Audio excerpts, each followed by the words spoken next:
요즘은 임신 여부를 알 수 있는 방법이 여러 가지가 있지만 옛날에는 그런 방법이 없었기 때문에 주로 여인의 그런 몸의 신체적인 변화나 또 태몽을 통해서 내가 임신이 되었구나라는 것을 짐작할 때도 있고 또 그렇게 알 수가 있었습니다. 실제로 여성이 임신을 하게 되면 신체에 다양한 변화가 오기 때문에 평소와는 다른 꿈을 꿀 수 있게 됩니다. 이럴 때 꾸는 꿈이 태몽이다라고 말을 하게 되죠. 성경이 기록된 당시에도 임신을 확인할 수 있는 방법이 없었습니다. 그렇기 때문에 성경에 나오는 어떤 특별한 인물들은 하나님께서 특별히 천사들을 보내어 주시고 또 하나님의 사자들을 보내어 주시어서 임신의 사실을 알려주는 경우가 종종 있었습니다. 이렇게 하나님으로부터 임신을 확인을 받고 임신을 하게 된다라는 것을 한문으로 뭐라고 이야기하냐면은 수태고지다라고 이야기합니다. 수태고지. 그래서 이 수태고지의 그런 이야기들이 성경에 보면은 꽤 많이 나와 있습니다. 성경의 수태고지를 통해서 태어난 경우는 흔치 않는 경우인데 몇 가지 특징이 있습니다. 이런 경우에 하나님께서 특별히 수태고지를 하는 경우가 많이 있었다라는 거죠. 한 세 가지로 살펴볼 수 있는데 첫 번째는 수태고지를 받은 사람들은 다 불임의 여성이었습니다.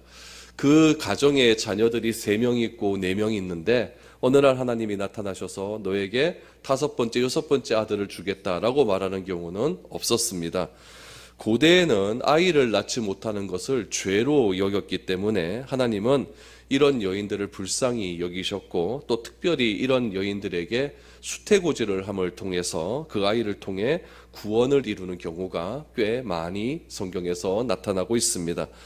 두 번째는 수태고지가 언제 있었느냐? 이스라엘이 영적으로 좋지 않은 상황에 있었을 때에 하나님께서 수태고지를 하셨습니다.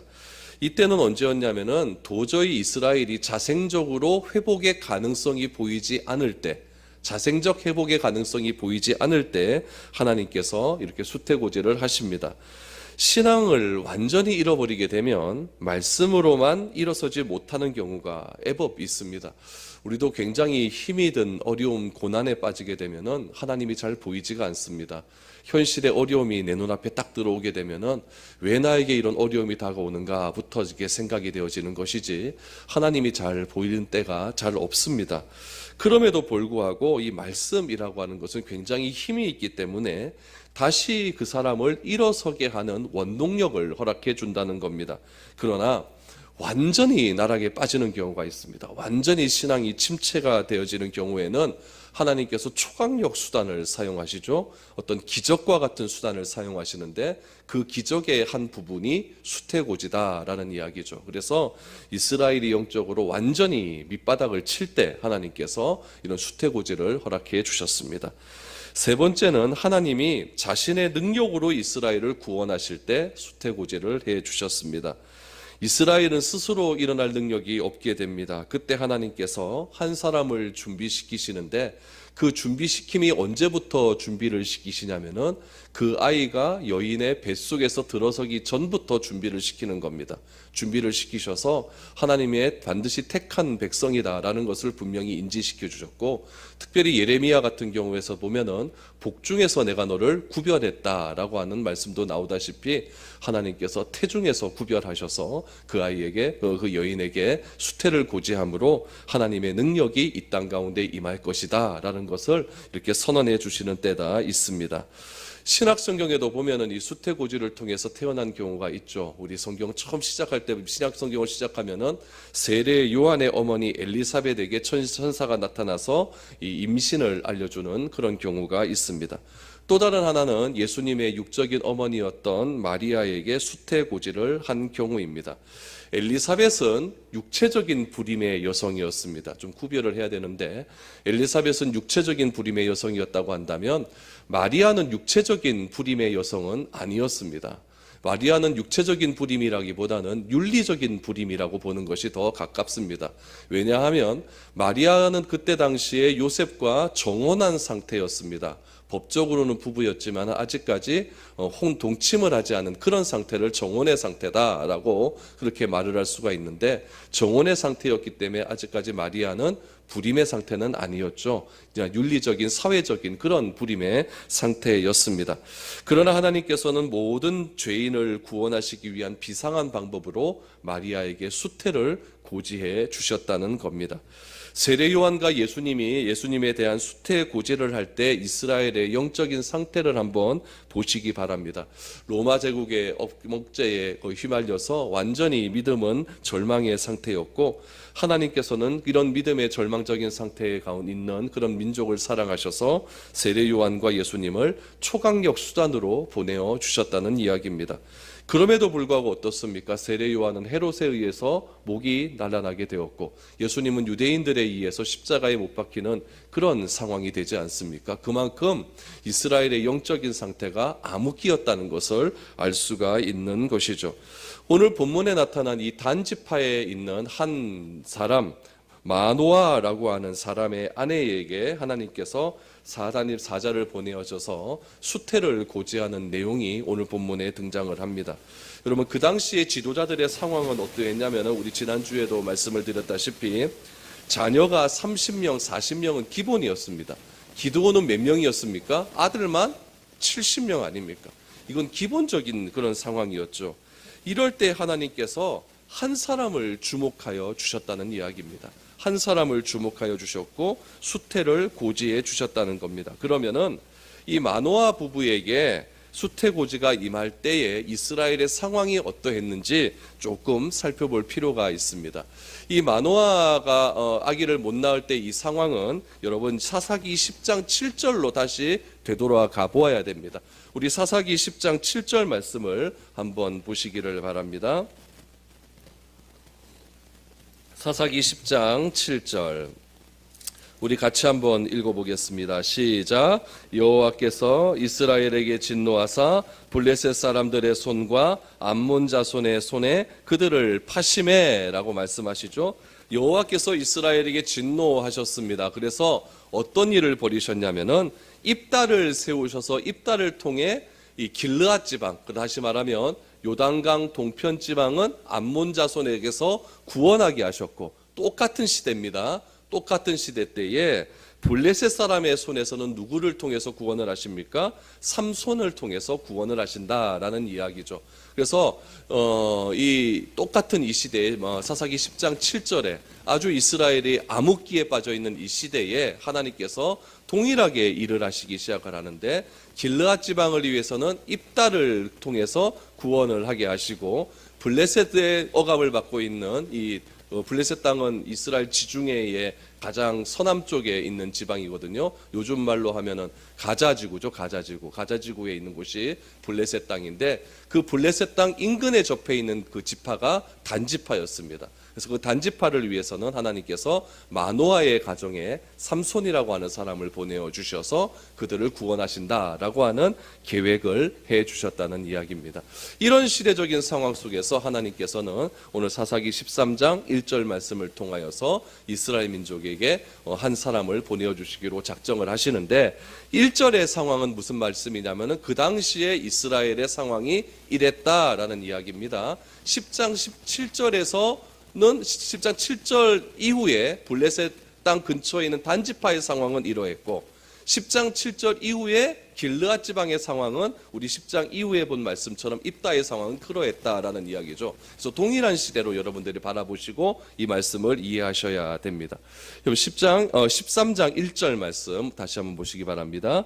이스라엘 자손이 다시 여호와의 목전에 악을 행하였으므로 여호와께서 그들을 40년 동안 블레셋 사람의 손에 넘겨주시니라.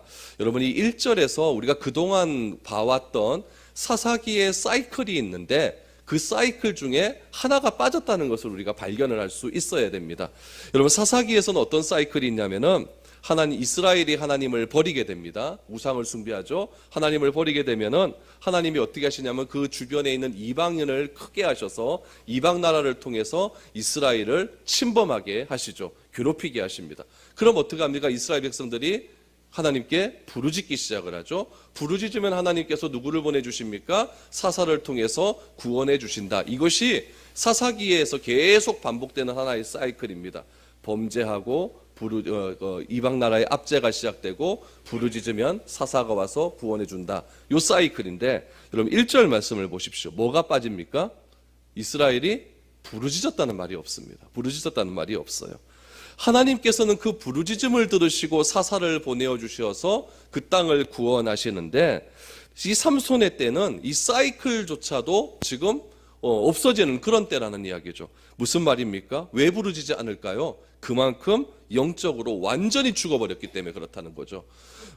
하나님의 사람은 이런 게 있어요. 아무리 힘들고 어려운 일이 찾아온다 할지라도 막 그냥 갑자기 그런 어려운 일이 찾아오면 하나님이 생각이 안 날 때가 있습니다. 안 날 때가 있지만은 그래도 믿음의 사람은 하나님을 부르짖게 되어 있습니다. 하나님께서 이 어려움을 좀 고치시고 회복시켜 주시어서 나의 어려움과 고통에서 해방시켜 주십시오. 구원해 주십시오. 라고 이렇게 부르짖는 때가 바로 하나님의 사람의 보편적인 그런 패턴입니다. 그런데 아무리 말씀을 들어도 꿈쩍도 안 하는 사람들이 있습니다. 아무리 어려움을 당해도 이를 악물고 기도하지 않고 어떻게 해서든지 내 힘으로 해결하려고 하는 그런 사람들이 있다는 이야기입니다. 여러분, 이런 사람들은 영적으로 죽은 사람이나 다름이 없습니다. 교회를 그렇게 다니고 하나님 앞에서 그렇게 말씀을 듣고 설교를 듣고 그렇게 찬양을 했음에도 불구하고 힘들고 어려운 상황 속에서도 하나님께 나아가지 않고 하나님을 부르짖지 않는 사람이 어떻게 살아있는 사람이라고 말을 할 수가 있겠습니까? 이럴 때 하나님께서 그 사람을 살리시기 위해서 어떤 방법을 쓰냐면은 초강력적인 수단을 사용하신다는 겁니다. 그런데 무서운 사실은 그런 초강력적인 수단을 사용한다 할지라도 그 사람이 살아난다는 보장은 없다는 이야기입니다. 삼손이라고 하는 사람은 이미 꺼져가고 있는 이스라엘의 생명의 불씨를 다시 살리기 위한 하나님의 초강력적인 수단이었어요. 하나님 앞에 부르짖지도 않는 그런 이스라엘 백성들을 향하여서 하나님께서 임신하지 못하는 마노아의 가정 속에서 아주 막 굉장한 힘을 가진 한 사람을 보내어 주심을 통해 이스라엘을 다시 구원하시겠다라고 하는 하나님의 강력한 의지가 담겨져 있다는 겁니다. 그러므로 여러분, 이런 초강력적인 수단이 우리에게 다가온다 할지라도 우리에게 반드시 있어야 될 것은 무엇이냐면은 믿음이 있어야 된다는 이야기입니다. 여러분, 마태복음 17장 말씀에 보면은 이런 말씀이 있어요. 제자들이 변화산에서 예수님의 변화된 모습을 봤습니다. 예수님의 변화된 모습을 보고 이들이 정신을 차릴 수가 없었어요. 또한 거기서 하나님의 음성도 듣지 않습니까? 하늘에서 이는 내 사랑하는 아들이라 라고 하는 그런 하나님의 음성도 듣게 되었습니다. 여러분, 이것보다 더 큰 체험이 어디 있겠습니까? 여러분 같았으면 여러분 어디 딱 산에 올라가거나 어디 갔는데 진짜 하나님의 음성이 여러분들에게 직접적으로 임했다고 보십시오. 우리 막 다 뒤집어질 것 아닙니까? 이거는 완전히 특별한 계시였어요. 완전히 직통 계시였죠. 그렇다면 왜 하나님께서 이런 일들을 제자들에게 보이셨을까요? 이유는 딱 한 가지입니다. 그들의 믿음을 더 강화시키기 위한 초강력적인 수단이었다는 이야기예요. 그래서 베드로가 뭐라고 이야기합니까? 우리 이곳에서 살겠습니까? 나는 이곳에서 살겠습니다. 초막 셋을 짓고 이곳에서 살겠습니다 라고 말합니다. 그러나 예수님은 그것이 아니라고 말씀하시죠. 왜 그러냐면은 그런 체험만을 가지고 그런 기적을만을 가지고 살아가는 것은 진정한 의미의 그리스도인이 아니기 때문에 그렇습니다. 왜 그렇습니까?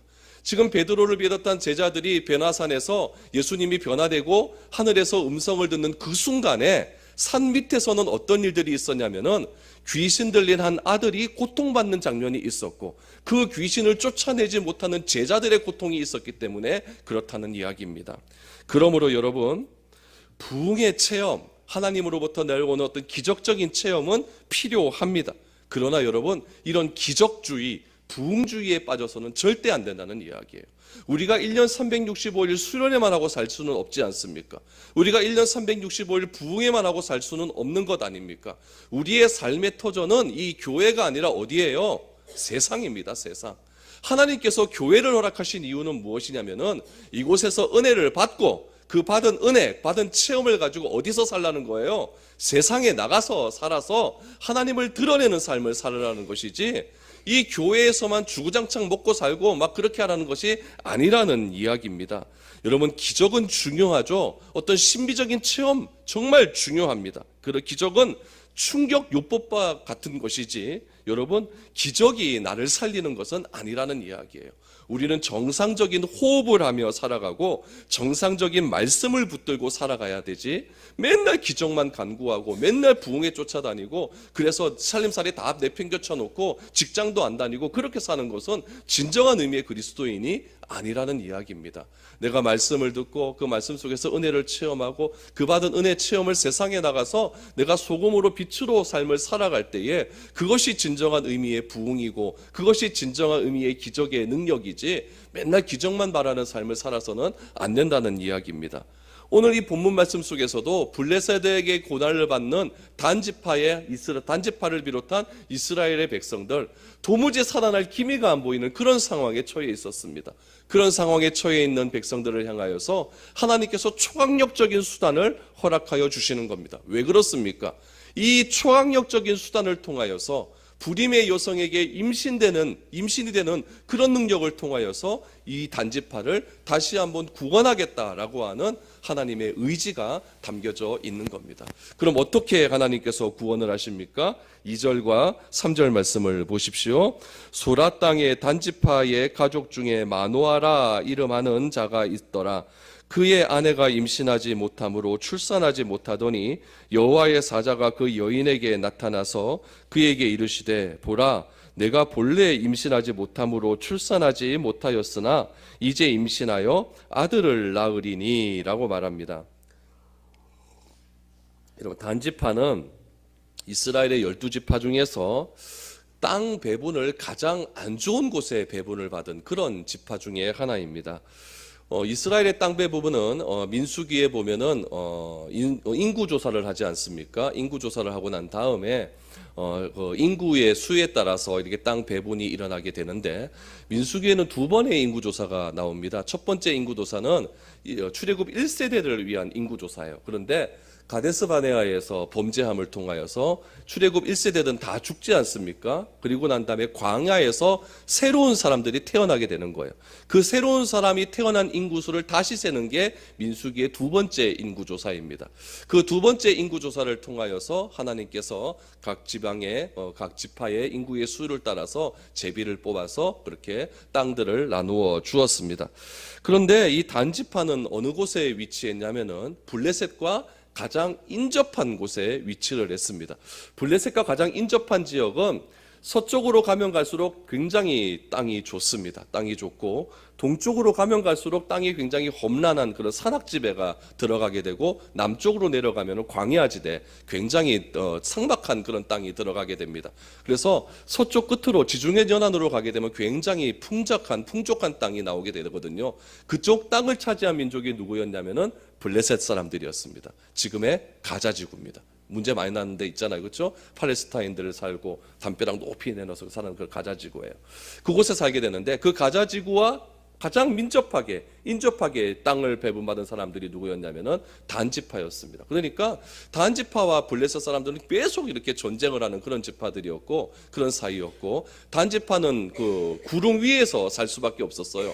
밑으로 내려오기만 하면 계속적으로 블레셋 사람들에게 고통을 받았기 때문에 평지로 내려오지도 못하고 구름 위에서 그렇게 삶을 살았던 그런 지파였습니다. 이런 불행한 단지파를 위해서 하나님께서 삼손을 그 가정 가운데 보내어 주죠. 여러분, 단지파의 마노아라고 하는 가정이 귀한 이유를 우리가 조금 살펴보아야 됩니다.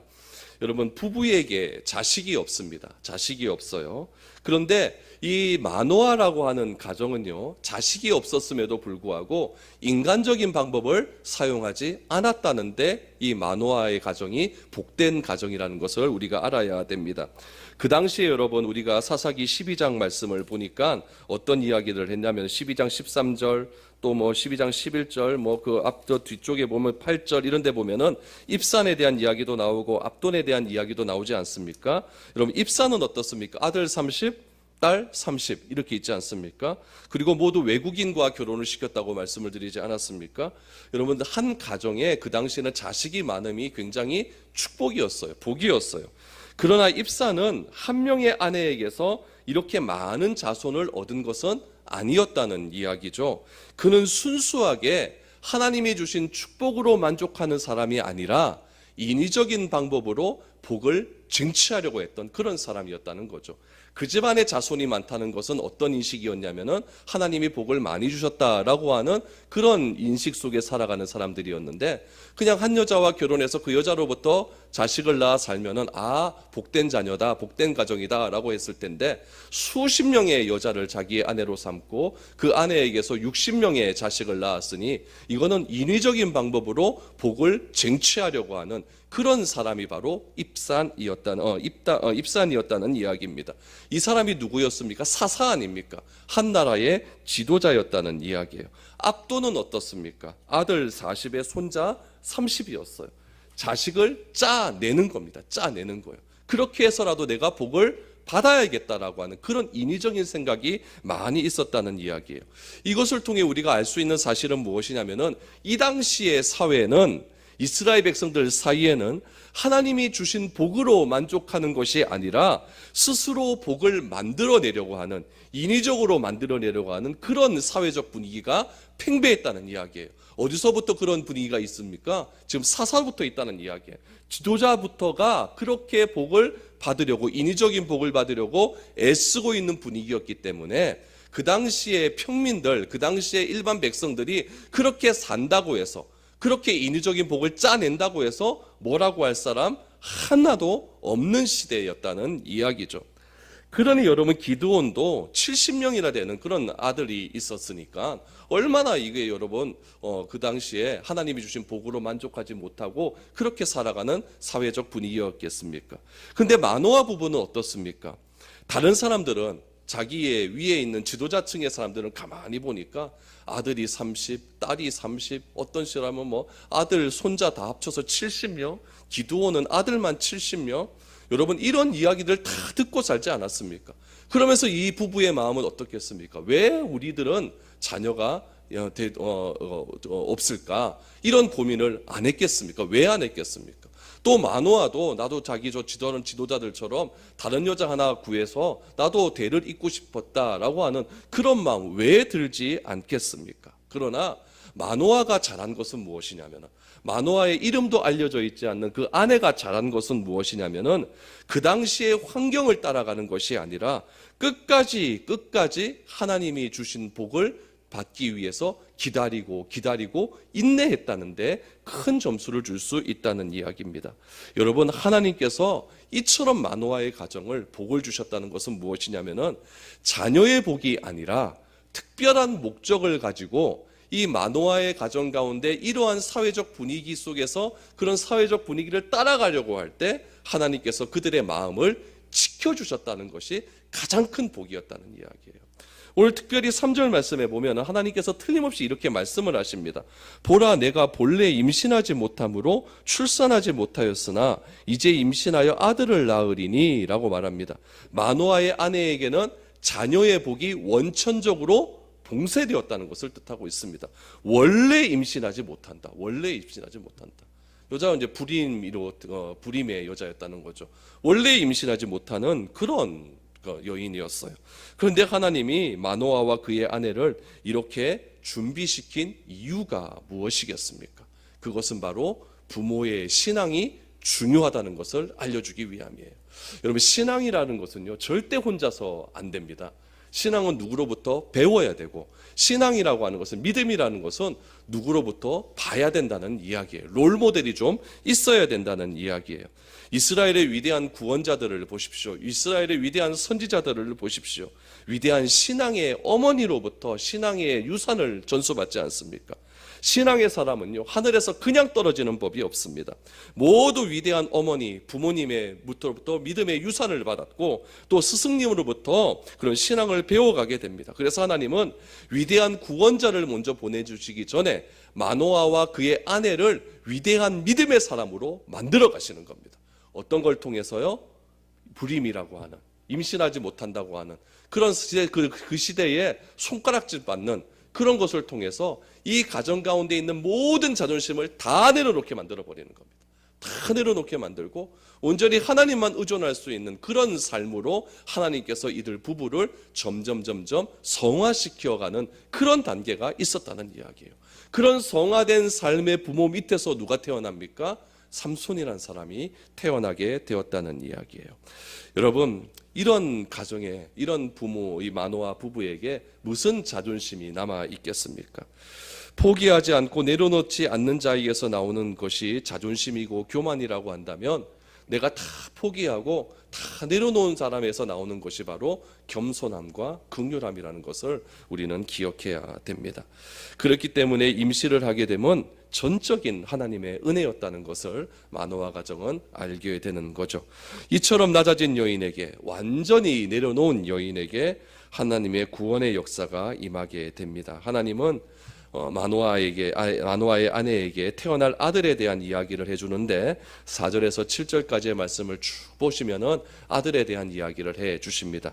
특별히 4절과 5절 말씀을 한번 보십시오. 그러므로 너는 삼가 포도주와 독주를 마시지 말며 어떤 부정한 것도 먹지 말지니라. 보라, 내가 임신하여 아들을 낳으리니 그의 머리 위에 삭도를 대지 말라. 이 아이는 태에서 나옴으로부터 하나님께 바쳐진 나실인이 됨이라. 그가 블레셋 사람의 손에서 이스라엘을 구원하기 시작하니라 하시니 라고 말합니다. 나실인이라고 하는 말이 등장을 하게 됩니다. 이 나실인이라고 하는 말은 구별되다라는 이야기예요. 구별되다, 또 바쳐졌다라고 하는 이야기입니다. 율법에는 하나님께 바쳐진 나실인의 규정에 대해서 나옵니다. 여러분, 나실인은 제사장과 조금 다릅니다. 좀 구별을 할 줄 알아야 돼요. 나실인도 서원과 관련이 되어 있거든요. 우리 서원 이야기할 때, 입다 이야기할 때 우리 서원에 대한 이야기 좀 하지 않았습니까? 그때 서원을 뭐라고 이야기했냐면은 하나님의 은혜가 나에게 임함을 통하여서 그 은혜를 헛되게 하지 않기 위해 자진해서 어떤 의무를 가지거나 책임을 감당하는 것, 그것을 서원이다라고 이야기를 했습니다. 그래서 이 나신이라고 하는 것은 어떤 면에서의 서원이냐면은 이 그냥 일반적인 서원은 내가 물질적인 서원이 굉장히 많습니다. 그래서 입다도 보면은 자신의 딸을 하나님께 드리지 않습니까? 그런데 이 나실인 서원은 무엇과 관련되어 있냐면은 기간과 내 신체와 관련이 되어 있습니다. 나실인은 내가 기간을 정하는 거죠. 내가 일주일 나실인 하겠다, 내가 1년 나실인 하겠다, 내가 평생 나실인 하겠다, 이렇게 기간을 정하는 거예요. 우리 사도행전도 우리 볼 때 바울이 우리 전도여행 3차 전도여행 끝나고 난 다음에 머리를 깎았다라는 이야기가 나오지 않습니까? 그것은 나실인 서원을 마쳤다라고 하는 그런 의미가 담겨져 있는 거죠. 그래서 이 나실인 서원이라고 하는 것은 내가 기간을 정하는 겁니다. 그냥 일반적인 서원을 내가 하나님께 물질을 드린다라고 말을 한다면, 이 나실인 서원은 무엇을 드리는 거냐면은 내가 할 수 있는 활동의 범위를 제한을 하는 겁니다. 그 활동의 범위가 어떻게 제한되냐면은 오늘 4절과 5절 말씀해 보니까 세 가지로 제한이 되죠. 첫 번째는 무엇입니까? 술을 마시지 않는 겁니다. 특별히 여기서 보면은 포도주나 독주만을 마시는 것이 아니라 포도 열매나 건포도처럼 포도에서 난 어떤 것도 마실 수가 없습니다. 여러분, 포도는 이스라엘에게서 기쁨을 상징하는 나무입니다. 그렇기 때문에 포도 수확 때가 되면 이스라엘 전체가 다 기뻐합니다. 굉장히 잔치가 벌려지게 되는 거예요. 그 잔치가 벌려질 때에 이스라엘 사람들이 가서 포도의 수확을 물을 먹고 포도주를 마시면서 기뻐하고 즐거워하는 거죠. 그 기쁨의 잔치에 누구는 참여가 못 되는 겁니까? 나신인 서원을 하는 이 나신인은 그 잔치에 참여를 못하는 겁니다. 그럼 사람은 아는 거죠. 왜 저 사람은 이 잔치에 참여하지 못하는가? 저 사람은 뭐기 때문에? 나신인이기 때문에 아는 겁니다. 두 번째는 무엇입니까? 이발을 하지 않는 겁니다. 이것은 그의 소속을 나타내는 표시였죠. 그래서 하나님께 속한 사람이라고 하는 표시로서 머리를 자르지 않습니다. 요즘도 유대인들을 보면은 이 구렛나루를 자르지 않아요. 구렛나루를 자르지 않아요. 난 나실인이라고 하는, 유대인이라고 하는 그런 표시죠. 그래서 이 구렛나루를 굉장히 길게 이렇게 내려놓고 있는데 구렛나루를 파마를 하죠. 파마를 해서 동글동글하죠. 이렇게 말고 다녀요. 그래서 좀 연세 많이 드신 그런 유대인들을 보면은 한 이만큼 내려옵니다. 이만큼 내려서 막 동글동글 이렇게 말고 있어요. 더러워요. 근데 막 그렇게 다니는 분들 있죠. 이건 나는 뭐냐면은 나는 유대인으로서 바쳐진 사람이다라는 것을 표하는 그런 증표라는 이야기죠.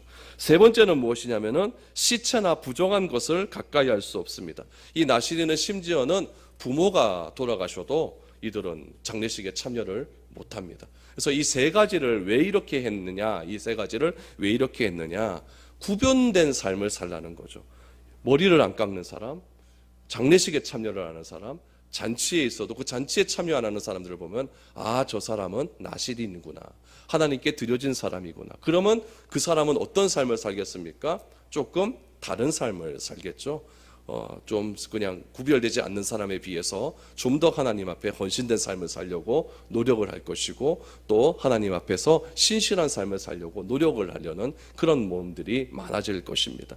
이런 나실인 규례를 하나님께서는 마노아 부부에게 말씀을 해 주셨습니다. 여러분, 오늘날 우리 그리스도인들도 다 나실인입니다. 우리 모두는 성령의 인치심을 받아서 성령의 옷을 입지 않았습니까? 그래서 우리는 해야 할 것과 하지 말아야 될 것을 엄격하게 구분된 삶을 살아야 됩니다. 먹는 것과 먹지 말아야 할 것 구분 잘 해야 되겠죠.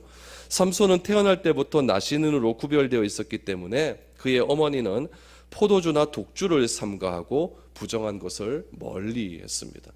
제 장성경 집사한테 한번 갔다 왔어요. 가서 커피를 들고 갔거든요.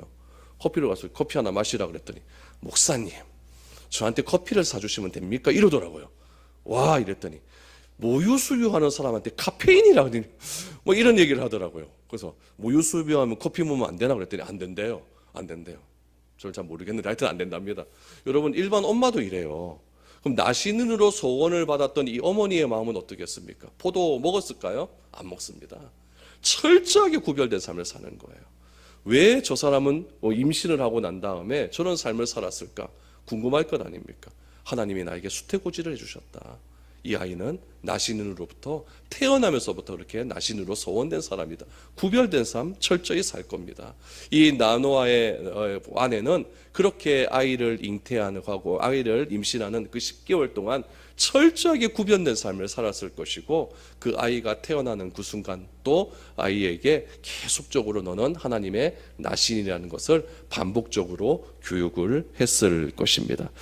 여러분, 나신으로서 구별된 삶을 우리도 동일하게 살아야 되지 않겠습니까? 구별된 삶이라는 것은 무엇이냐면은 기준이 있다는 이야기입니다. 그 기준에 의해서 해야 할 것과 하지 말아야 할 것을 아는 일, 그리고 행하는 삶, 그것이 구별된 삶입니다. 머리와 포도주와 시체를 가까이 하지 않는 사람들은 하나님의 사람이라는 것을 알 수 있는 것처럼 우리들도 세상에 나가서 무엇을 하든지 아, 저 사람은 하나님의 사람이구나, 하나님을 믿는 사람이구나, 이것을 알 수 있는 삶을 살아야 된다는 거예요. 어떻게 할 수 있을까요? 주일 지키는 겁니다. 다른 사람은 다 주일날 일한다 할지라도 나는 주일 지켜야 된다라고 분명히 선언하는 거죠. 우리 김익태 성도님 그런 얘기를 어저께 이번에 그 소그룹 모임 때 했다 그러더라고요. 무슨 얘기를 했냐 이렇게 들어보니까 주일날은 오다 안 받는데요. 왜 안 받냐 그랬더니 나는 주일날 교회 가야 된다. 그래서 오다를 안 받는다 그러더라고요. 교회 나온 지 이제 며칠 됐습니까? 이 사람이 주일날 와서 그거 하루 종일 일하면 돈이 더 벌 텐데 그거 안 받는다고 그 거래처 사람들한테 이야기를 했다 그러더라고요. 저는 그만 듣고 깜짝 놀랐어. 아, 이 사람 진짜 대단한 사람이네. 대단한 사람. 그 얘기를 소그룹 때 했다 그러더라고요. 지난주에 나가서 그렇게 했다 그러더라고요. 이런 것도 하나의 변화고, 그것도 나는 이제 그리스도인이다라는 것을 드러내는 삶이 되는 거죠. 우리들 삶 가운데 이런 삶들이 자꾸자꾸 드러날 수 있기를 바랍니다. 분명히 그거 하면 손해인데 너는 그거 왜 하느냐? 나는 왜 해야 됩니까? 그리스도인이니까. 내가 좀 손해보고 내가 좀 사람들한테 손가락질 받는다 할지라도 그것을 내가 마땅히 해야 하는 삶이 진정한 그리스도인의 삶이라고 한다면 그 길을 걸어가야 된다는 겁니다. 포도잔치집에서 그 잔치에 참여하지 않는 사람 그리스도인인 것처럼, 슬퍼해야 될 부모님의 잔치 그 장례식장에 내가 나신으로 서원했기 때문에 그곳 슬픔조차도 내가 가까이 가지 못하는 그런 삶을 살았던 것처럼 우리들도 세상 사람들이 보기에는 어리석다라고 말하는 그런 손가락질을 받는다 할지라도 그리스도인으로서 마땅히 해야 할 일은 반드시 할 수 있는 그런 우리 모두가 되어야 될 줄로 믿습니다. 너는 수요일날 저녁만 되면 왜 그렇게 나가야 되냐? 어디 가기 위해서요? 나는 교회 가야 된다. 난 예배 드리고 기도하러 가야 된다라는 것을 드러내는 삶이야말로 진정한 의미의 나실인임을 여러분 기억하시기를 바랍니다. 하나님 앞에서 온전한 그리스도인의 삶을 나타낼 수 있는 저와 여러분들의 삶이 될 수 있기를 주님의 이름으로 축복드립니다.